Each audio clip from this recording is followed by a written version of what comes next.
তাহলে আপনার তাবিজ লিখতে গেলে ভুল হবে। কারণ সঠিকভাবে আপনার তাবিজটা করতে হবে, ফুল নিয়ম অনুযায়ী করতে হবে। তো আমি আর কথা বাড়াবো না, কিভাবে করবেন চলুন আমি বলে দিচ্ছি, আপনার মনোযোগ সহকারে শুনুন।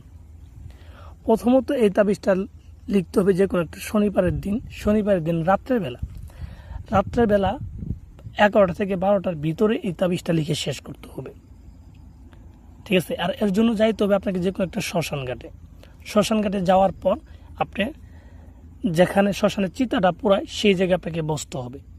বসার পর দক্ষিণ দিক মুখ করে বসলেন, কালো কাপড় বিছায় বসলেন।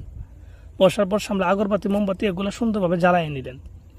নেওয়ার পর আপনি একটা হরিণের চামড়ার উপরে মেশক জাফরান কালি দ্বারা এই তাবিজটা লিখলেই হবে, এবং এটা লিখবেন আপনি নিজের শাহাদাত আঙ্গুল ব্যবহার করে, ঠিক আছে। এইভাবে তাবিজটা লিখবেন, হরিণের চামড়ার উপরে 2টা তাবিজ লিখবেন। আমি যেভাবে লিখছি বা যেভাবে দেখাইতেছি সেম টু সেম একইভাবে 2টা তাবিজ আপনিও লিখবেন। লিখার পর তাবিজের নিচে অবশ্যই যাকে বশ করতে চান তার নাম এবং তার বাবার নাম লিখে দিবেন, আপনার নাম আপনার মায়ের নাম লিখে দিবেন। মানে ছেলের নাম ছেলের বাবার নাম, মেয়ের নাম মেয়ের মায়ের নাম, এইভাবে 4টা নাম সুন্দরভাবে 2টা তাবিজের ভিতরে লিখে দিবেন। তো লিখে দেওয়ার পর তাবিজটাকে কালো কাপড় দিয়ে পেঁচাবেন, মানে হরিণের চামড়াটাকে কালো কাপড় দিয়ে পেঁচাবেন। পেঁচানোর পর একটা চামড়া বা একটা তাবিজ আপনার ঘরের এক কোণাতে বেঁধে দিবেন, যে কোনো একটা কোণায় বেঁধে দিবেন একটা তাবিজ।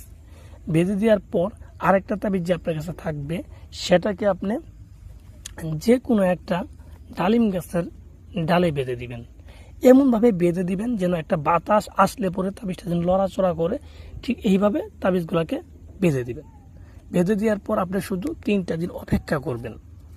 এর মধ্যে আপনি দেখবেন আপনার কাঙ্ক্ষিত ব্যক্তি বা যার জন্য তাবিজটা করলেন সেই ব্যক্তি আপনার প্রতি দুর্বল হয়ে গেছে, আপনার বাধ্য হয়ে গেছে।